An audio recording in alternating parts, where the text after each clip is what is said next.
To understand the mind of another person, you must first quiet your own. Only then can you see the hidden signals that most people miss. There are 3 ancient techniques that allow you to read what someone else is thinking. These techniques are simple, but they require awareness, patience, and practice. And to explain them, I will share with you a Buddhist story that carries a timeless lesson. Long ago, in a small village surrounded by forests and mountains, there lived 2 brothers. The older brother was blind, so he remained at home most of the time, while the younger brother worked tirelessly in the fields, yet their harvest was constantly destroyed by wandering animals. The younger brother struggled with this problem, until one day he came up with a simple solution. He asked his blind brother to help. He built a small hut in the middle of the field and told him, "If you hear animals approaching, shout loudly and they will run away." The blind brother agreed, and so their crops were protected. One day, as the blind brother sat in the field, a deer passed by and broke the fence. Soon after, the king of the land, who was hunting the deer, arrived at the field. He asked the blind man if he had seen the animal. The blind brother replied, "Your Majesty, I cannot see. But I can tell you this. The deer you are chasing is not worth your time." The king was astonished. "How could you possibly know this?" he demanded. The blind man calmly explained, "The animal is a pregnant doe. I have never heard of a wise king hunting a pregnant doe, so I tell you, it is not worth the pursuit." Curious, the king ordered his men to capture the animal alive. When they returned, they confirmed the blind man was right. The king, amazed, pressed further. "If you are blind, how can you know such things? Tell me, is my wife faithful to me or not?" The blind man hesitated, then asked to be left alone with the queen. When she entered the room, he requested to touch her. Outraged, she began to beat him furiously. Later, the blind man told the king, "Your wife is not faithful. When I asked to touch her, she could have refused. Instead, she attacked me with her hands, her feet, and her whole body. If she can touch a stranger so easily, how can she remain loyal to you?" Confronted, the queen confessed her betrayal. The king, both troubled and fascinated, asked another question. "Tell me, am I truly my father's son?" The blind man replied, "You are indeed the son of your father, but you are also under the shadow of a miserly merchant." Disturbed, the king demanded the truth from his mother, who confirmed the strange words. The king returned, puzzled. "How did you know all of this?" The blind man explained, "Your Majesty, I may be blind, but I understand people by their actions, their words, and their silences. Every gesture, every tone of voice, every reaction reveals the hidden mind. This is how one can read the truth." The story ends here, but the lesson continues. To read the thoughts of others, you must observe 3 things: the eyes, the face, and the body. These 3 are the mirrors of the mind. First, the eyes. They are often called the windows of the soul, and for good reason. A wandering gaze reveals distraction, uncertainty, or even deception. Eyes that cannot meet yours often hide a lie. But eyes that remain steady, calm, and open usually signal honesty and interest.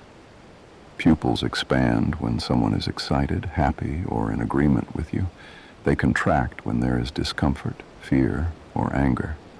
Even the redness or clarity of the eyes can reveal tiredness, stress, or illness. By observing the eyes carefully, you can discover what words try to conceal. Second, the face. A person's emotions always leak through their expressions. A genuine smile cannot be faked because the eyes sparkle and the cheeks rise. A forced smile, on the other hand, never touches the eyes. The furrowing of the brows may indicate worry, concentration, or frustration.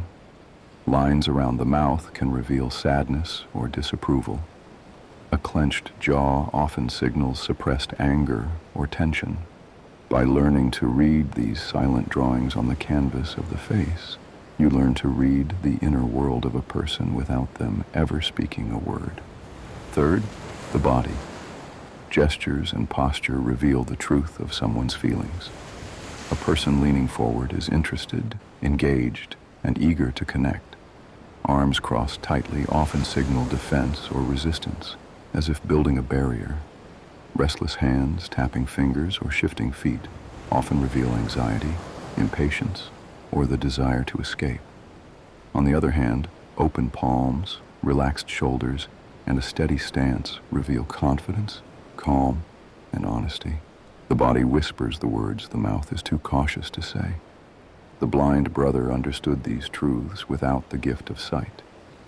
He assigned small tasks to others, listened to their responses, and from their actions, he drew the map of their mind. He knew that the mind is always reflected in behavior, no matter how subtle. This is the art of reading people. But there is one condition before you can truly understand others. You must first calm your own mind. If your mind is restless, you will only project your thoughts onto others. If your mind is trapped in the past or rushing toward the future, you will miss the present signals that reveal the truth. Only when your awareness rests fully in the present moment can you perceive the unspoken language of others. Think of it this way. The world is like a mirror. When your own reflection is fogged by noise, you cannot see clearly. But when you wipe away the dust and silence your inner noise, the reflection becomes sharp and you begin to see not only yourself but others as they truly are. So how can you practice this art? Begin with simple exercises. The next time you talk to someone, focus on their eyes. Notice if they move restlessly or remain steady. Observe how their pupils respond, how their brows shift, how long they hold your gaze. This small practice will train your awareness. Then expand to facial expressions. Notice when a smile feels real and when it feels hollow.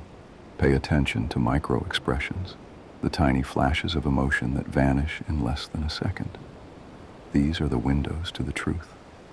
Finally, observe the body. Are they leaning toward you or away? Do their hands open or close? Do they fidget, cross their arms, or relax? Each gesture adds a piece to the puzzle. When you combine these three, eyes, face, and body, you can almost hear the silent voice of the mind.